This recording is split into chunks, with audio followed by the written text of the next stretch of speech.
There are nights that are supposed to be family celebrations, but instead turn into public executions of dignity. A son is humiliated by his own mother in front of hundreds of guests, reduced to something small so the room feels entitled to laugh. And the cruelest part isn't the laughter, it's realizing that family is using it as a weapon to erase his worth. Before we dive into today's story, let us know where you're tuning in from. It's always amazing to see where our stories travel. Don't forget to subscribe so you won't miss the next twist in this journey. Now, let's listen to him from the heart. I drove past the quiet rows of colonial houses, every lawn cut like a military haircut, every white fence blinding clean like it had just been repainted for a magazine shoot. It was late fall in Greenwich, Connecticut. The leaves had dropped. The streets were silent, and every detail screamed control. After years of base-life desert heat deployments and command briefings in cold steel rooms, this place should have felt like peace. But it didn't. It felt like walking into someone else's story, one that no longer had a role for me. I parked in front of the Ravelin House, a 3-story monument to legacy and reputation. I sat in the car for a while, engine off, listening. No music, no calls. Just the weight of what this weekend was about to be. My name is Maddox Ravelin. I'm 34. I've served 16 years in the Army, 8 of those embedded in operations most people will never hear about. I've been in enough foreign cities to know how to read a room without speaking. I don't like noise. I don't like being caught off guard. I always find the exits first. And I came back for one reason: Rory's wedding. My younger brother. The golden one. The heir. The one who got to stay. I didn't come to make a scene. I didn't come to fight. I came to be present, nod through the speeches, clap at the right times, and leave without starting a war. The front door still opened with the old key. But that's where the familiarity ended. No footsteps. No one yelling Maddox from upstairs. Not even a dog barked. Instead, the house greeted me with silence and the layered scent of lemon-polished bergamot oil diffused through vents and something I could never quite name, but I knew it well. Money. Money in the form of restraint, of curated perfection. In the grand entryway, the first thing I looked for without thinking was the framed photo of me in dress blues on graduation day from West Point. It used to hang just above the curved staircase. What was there now? A painting. Oil on canvas. My mother, Blythe Ravelin, and Rory Midlaff at some black tie gala. It was elegant.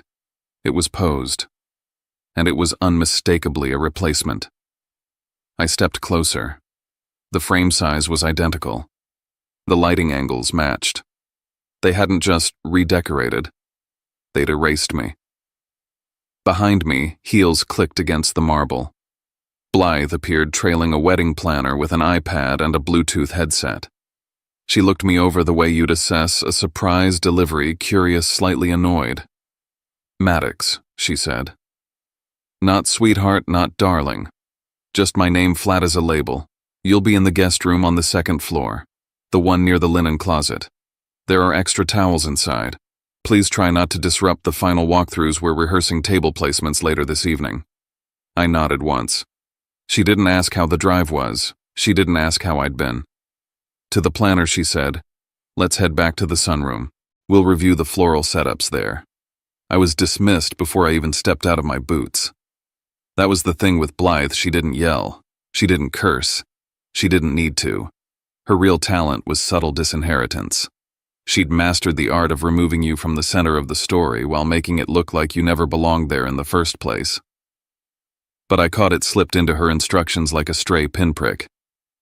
"After the wedding, we'll finalize the family property paperwork," she'd said. Then something about moving assets into place. It wasn't the words. It was the ease with which she said them. As if those decisions were already set. As if my name had already been crossed out on some legal document I hadn't seen. I stood there for a while after she disappeared. Marble under my boots, oil paint smiling down from the wall. All I'd wanted was to come home, play the role of the quiet older brother, make it through the weekend, and leave before the family politics pulled me under. But when someone goes through the effort to take down your portrait, they're usually planning to erase a lot more than your face. Night fell, and the house transformed. The chandeliers glowed warm. Valet-parked luxury cars lined the driveway. The kitchen buzzed like a small hotel staff. It wasn't just a rehearsal dinner, it was a performance. Greenwich people know how to throw elegant chaos. The noise was refined laughs with restrained whispers about hedge funds, compliments about school acceptances, and Tuscan renovations. Every wine glass chimed politely. Every guest looked like they belonged to a catalog. I didn't. I knew it. And worse, so did everyone else. I stuck to the perimeter of the party, a habit I'd picked up in too many foreign briefings and diplomatic rooms. If the center of the room doesn't want you, you stay at the edges, and you listen. That's when it started. A woman in a tailored emerald dress leaned in and asked, "And what do you do, Maddox?" Before I could answer, my mother was suddenly there. Her hand on the woman's elbow, her voice a soft trill. "Oh, Maddox, he does some sort of administrative work with the government.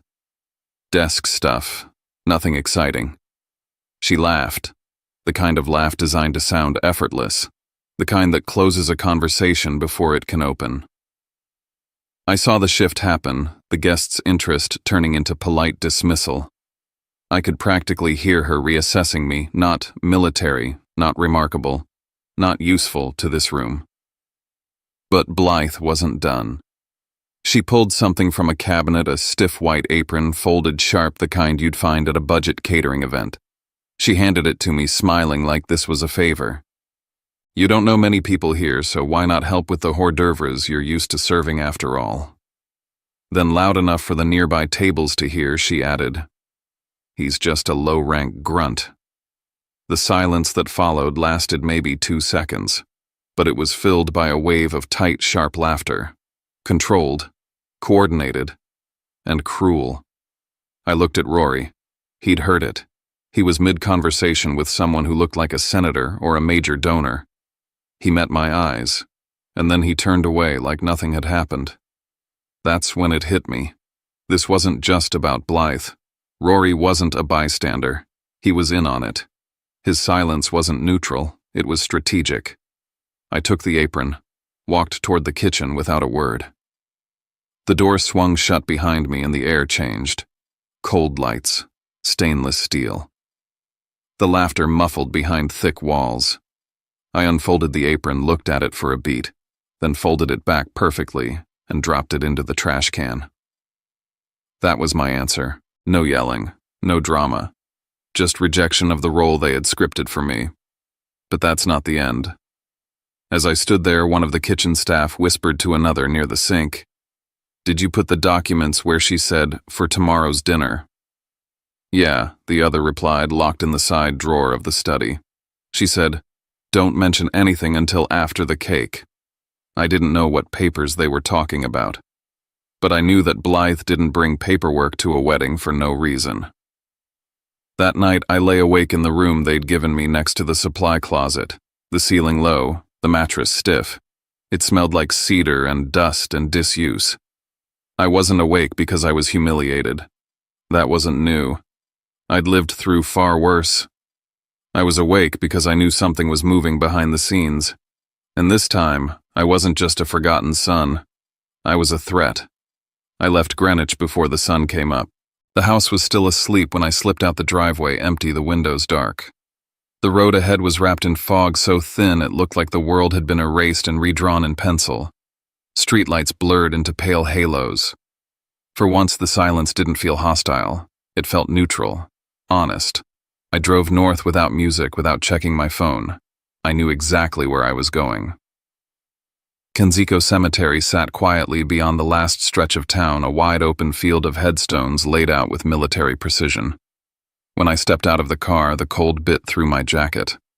The air smelled like damp earth and fallen leaves. Morning hadn't arrived yet, but it was close. You could feel it waiting. Here, silence wasn't something used to punish or control. It was something earned. I walked until I found his name. Daniel Ravelin, Colonel, United States Army. The stone was cool and smooth beneath my fingers. Too clean, too carefully kept. I reached into my coat pocket and wrapped my hand around the challenge coin I'd carried without thinking since leaving the house. It was heavy-worn, smooth around the edges, stamped with an insignia that meant something only to people who'd stood in the same kind of place as I had.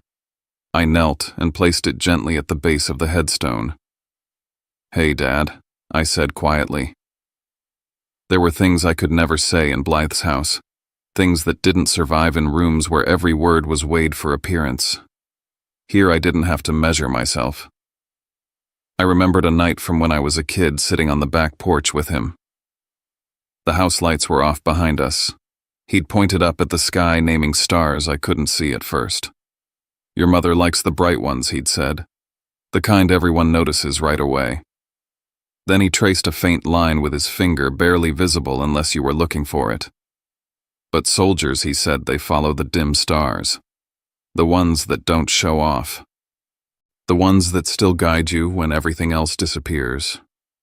He'd smiled at me then, not like I was lacking, but like I was trusted. "Be a dim star, Maddox," he'd said. "Quiet, constant.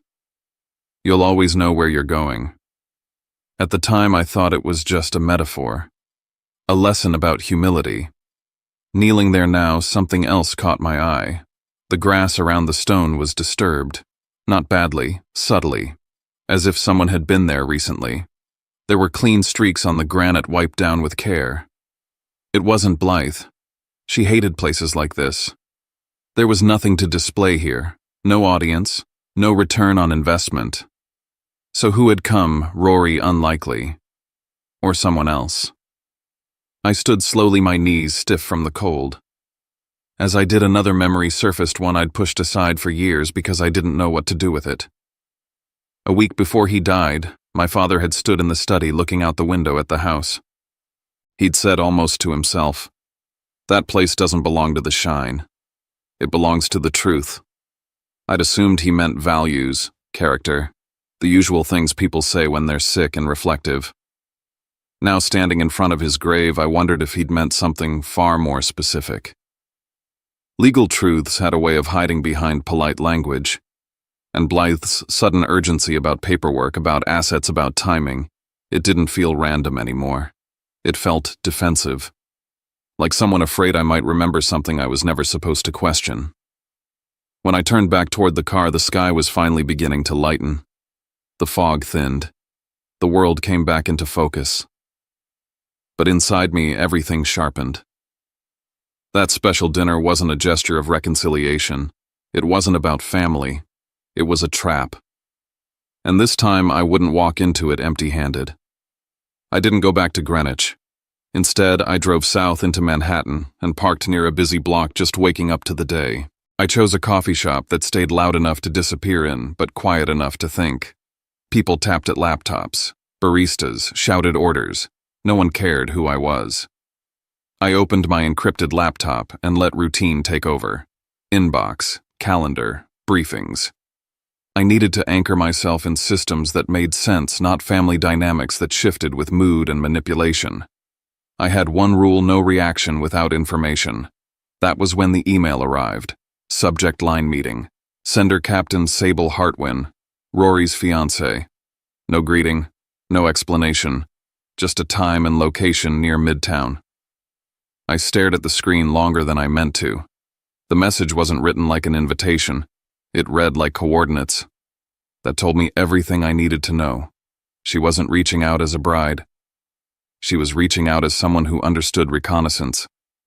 When I arrived, she was already there. Civilian clothes, neutral colors. But her posture gave her away. Back to the wall. Clear view of the door. Coffee untouched. I sat across from her and waited. She spoke first. "I know what your mother is doing," she said calmly. "And I'm not part of it." She didn't soften the words. She didn't apologize for them. "She's preparing documents," Sable continued. "Not for the wedding, for property." That confirmed it. Then she said something that made me look at her differently. "I ran a background check on you months ago. After Rory started misrepresenting things."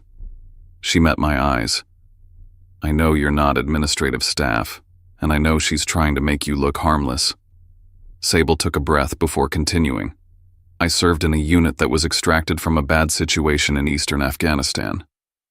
Command signature was yours. You probably don't remember my name. She named the operation. The valley. The weather conditions. I remembered the report, not the faces. That day, she said quietly, is the reason I'm sitting here. I understood then. This wasn't curiosity. This was debt. Sable folded her hands. I won't marry into a family that humiliates a soldier and steals from him. If that's what this wedding is built on, it doesn't happen. There it was. Pressure Blythe hadn't anticipated. Then Sable leaned closer. She's already laying groundwork. Media people. Social circles. A story about you, unstable, disruptive. If you embarrass her, she plans to flip it on you. She slid a folded piece of paper across the table. A name. An address. Dr. Priya Cade, she said. She understands how powerful people rewrite truth.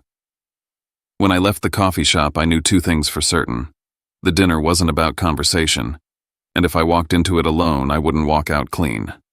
The address Sable gave me was quiet midtown east of 6th, tucked between a private investment firm and a Korean skincare boutique. Nothing about it stood out. No flashy sign. Frosted glass. A single keypad at the door. Inside, I was buzzed in without a word. What I expected to find was a therapist's office. What I walked into looked more like the forward operating center from my last deployment. A war room. Dry erase boards lined the walls with diagrams and names written in different colored ink. There were monitors quietly displaying news tickers, security feeds, and legal databases. Timelines stretched across corkboards, power maps, influence charts. A woman looked up from a laptop and stood tall, composed in her late 40s with sharp eyes that had seen too much and remembered all of it. "Call me Priya," she said. "You're not crazy. You're under attack." She didn't waste time with comfort. She laid it out clearly. What was happening to me wasn't about family friction or unresolved grief or personal miscommunication. It was a deliberate campaign, strategic erasure, and narrative rewriting designed to isolate me, strip me of public legitimacy, and quietly remove me from anything tied to my father's name. "She's rewriting history," Priya said.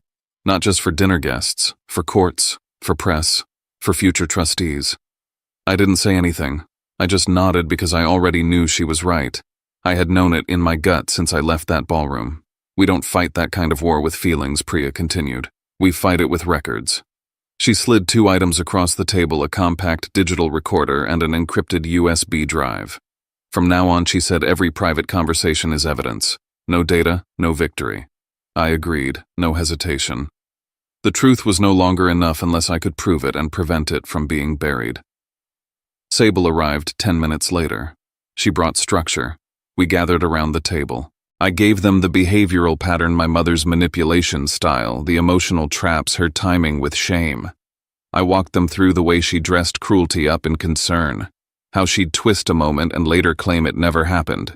Sable provided tactical access, wedding timelines, microphone handoffs when the slideshow would play.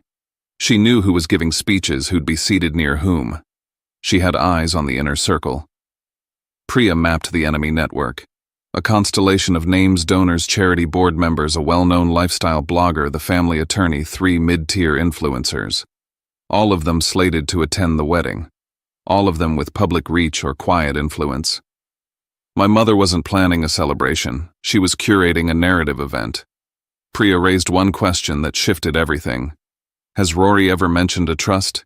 Anything about your father's estate?" I hesitated. He said Mom was still handling stuff.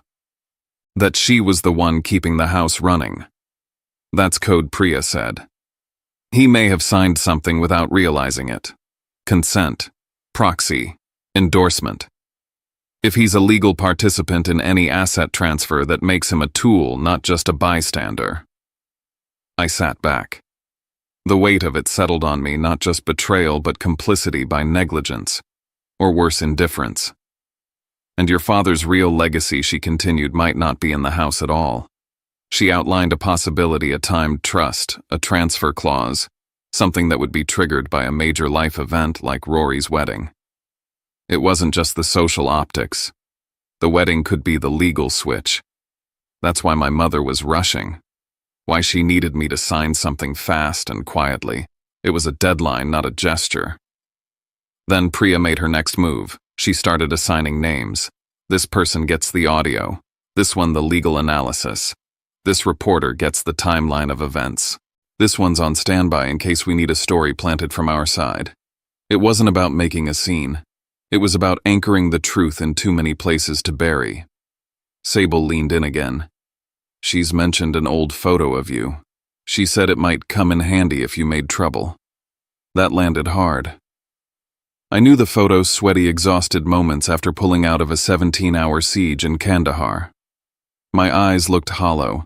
The lighting made my skin look gray. Here's the plan, Priya said. You're going to walk into that dinner. You're going to let her lay it out. You will not interrupt. You will not show your hand. Let her speak. I nodded. And then, for the first time in years, I felt like I wasn't just absorbing blows in that family. I was preparing my own strike. The room shimmered with quiet wealth. Soft jazz floated under the murmur of Manhattan's elite. Per se wasn't just expensive. It was curated restraint luxury that knew how to whisper. My mother had reserved a private alcove overlooking Central Park. The kind of table where hedge fund managers made mergers and senators whispered deals. Everything about it was intentional, the lighting, the acoustics, the proximity to other tables that might eavesdrop without appearing to. She smiled when I arrived. So did Rory. They looked polished, coordinated, rehearsed. Darling, my mother beamed. I'm so glad you made time. The small talk was sugar-drenched, family pride, wedding stress, gratitude for my service. She even complimented my jacket, and I played along. I nodded.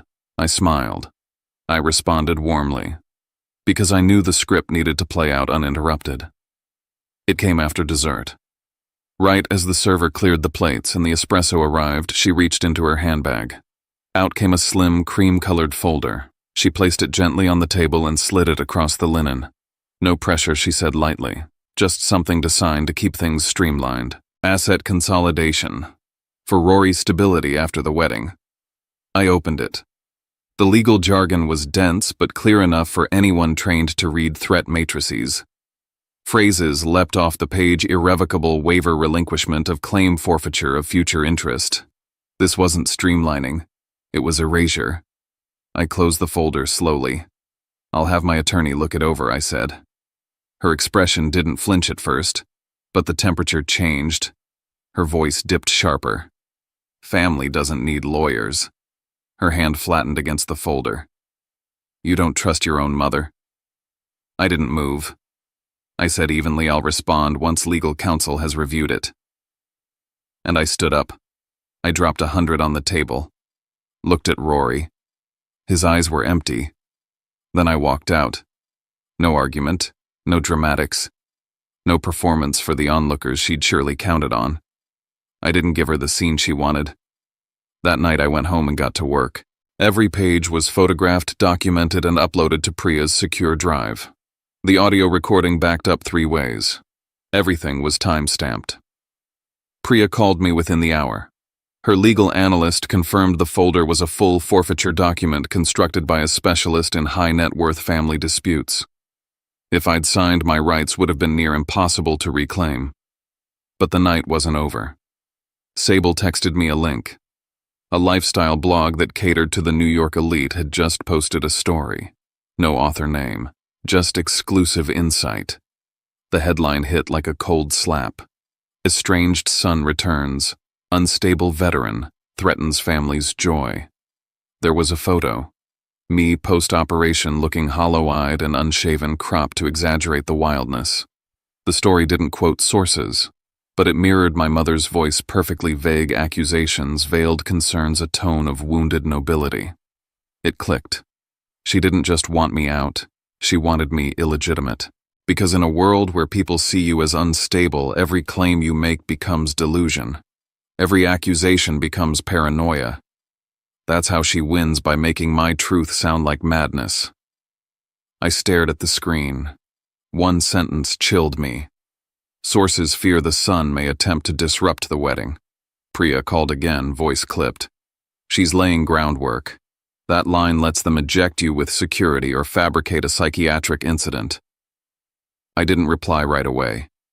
Then I said, initiate everything. All of it. Because I wasn't enduring anymore. I was deploying. And this time I had the files, the words, the proof. She gave me everything I needed. And she did it on record. I didn't sleep the night after per se.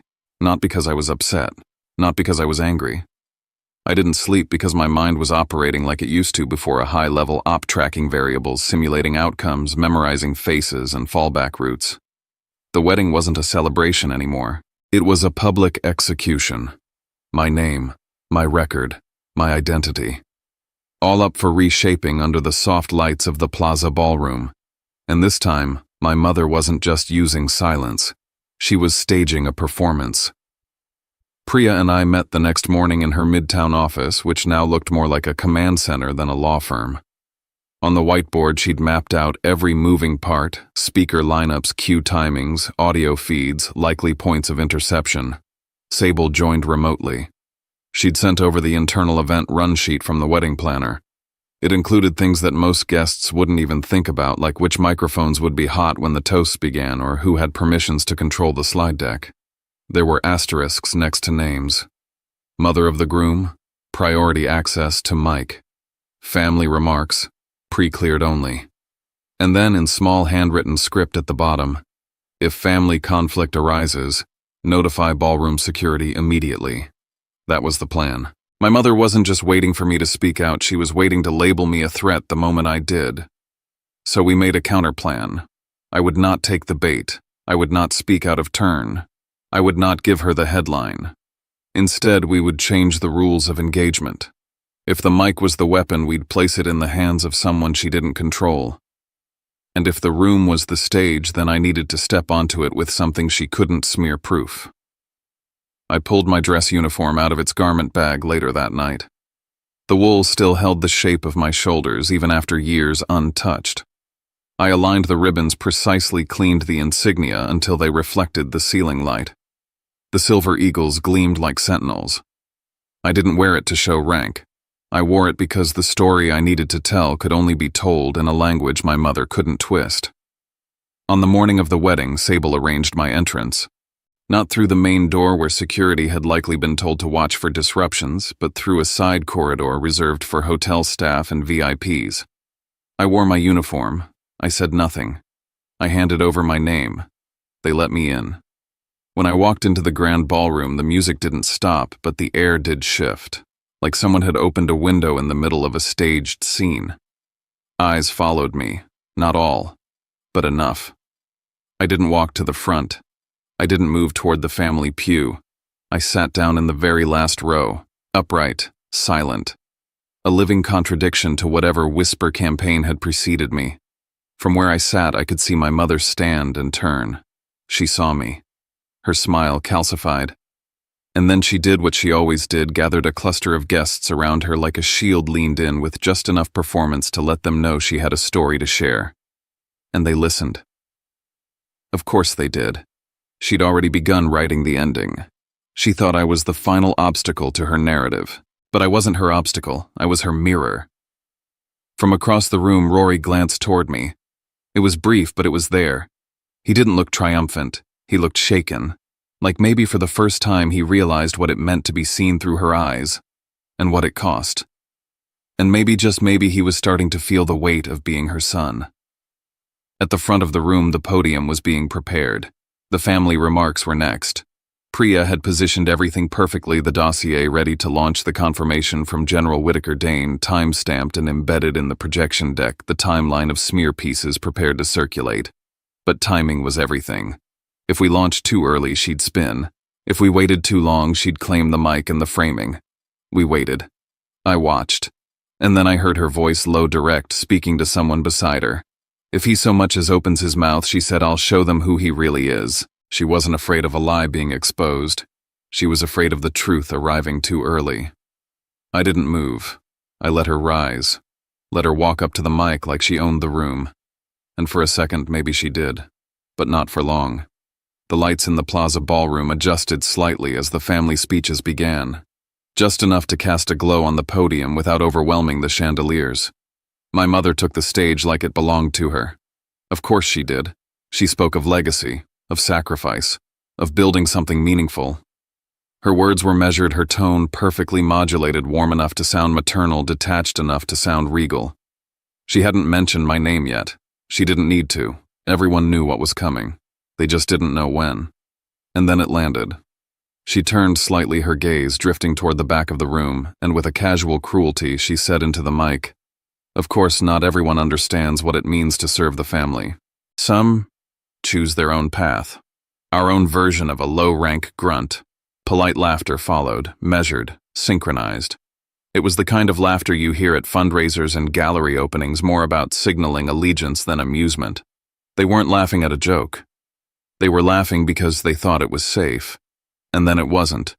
Rory stood up. He didn't hesitate. He didn't check with anyone. He walked to the edge of the platform and reached for the mic. My mother froze mid-sentence, hand slightly extended like she might pull it back, but Rory's grip was already on the mic stand. He didn't look at her. He looked at me. And in one clean motion, shoulders squared, spine straight, he raised his hand in a military salute. "To Major General Zev Ravelin," he said. Clear, slow, deliberate. The room stopped breathing. I didn't stand. I didn't move. I watched my mother's body language collapse in real time. Her jaw slack, her eyes wide, her posture sagging. She looked like someone whose lines had been stolen from her just before curtain call. Rory kept speaking. He acknowledged my rank, my record, that I had commanded units in live operations that saved lives, including Sable's. He said he'd stayed silent too long, that it was easier to accept the stories she fed him than to face the cost of repeating them. And then the screen behind him came to life. No more monogram, no more wedding slideshow. It was an after-action report, official high-resolution scans. My name, my rank, my commendations. Photos followed. Me in uniform, me receiving commendations, me in the field. Then a video. General Whitaker Dane, crisp and composed, speaking to camera. "This is to confirm Major General Zev Ravelin's active record of service, his field leadership during Operation Midnight Lance, and his receipt of the Distinguished Service Cross." You could hear the phones buzzing in waves. It was Priya.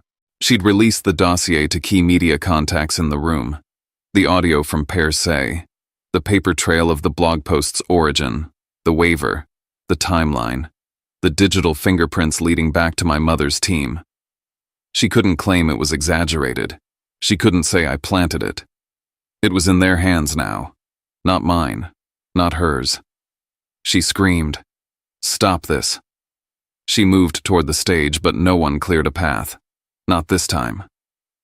The applause started small, a single table, then another, until it became a standing ovation, not for spectacle but for justice. The human instinct to honor the truth when it finally cuts through the noise. I didn't walk to the front. I didn't raise my hand. I stayed seated. Because I wasn't there to reclaim a spotlight. I was there to reclaim a story. And I had. 3 days later, my attorney sent a letter to my mother. It was concise, formal, and legally unshakable. I was the rightful heir to my father's estate. I didn't evict her. I didn't humiliate her publicly, but I did serve her a rental agreement with terms set at full market rate. Every dollar from that rent would go into a scholarship fund, named after my father, designated for the children of wounded or fallen service members. She could still live in the house she'd weaponized, but she'd do it knowing it now served a purpose she never believed in. And I didn't need her permission to know who I was. Inheritance isn't about property. It's about what you protect when no one's clapping.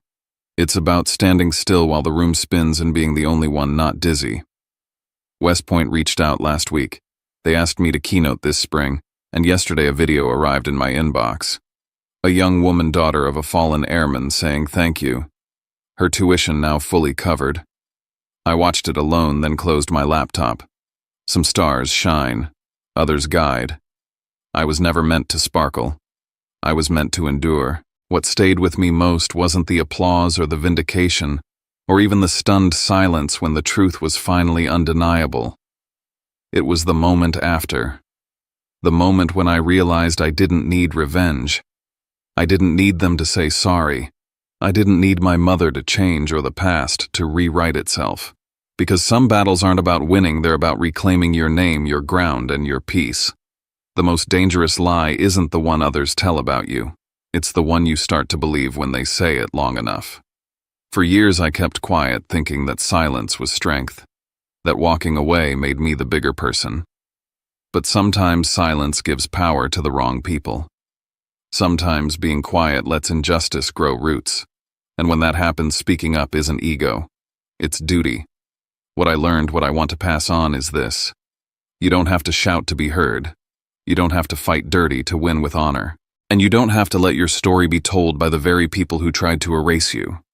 Tell your story in your own way. Use facts, not fire. Truth, not theatrics. Let your values, not your anger, lead the way.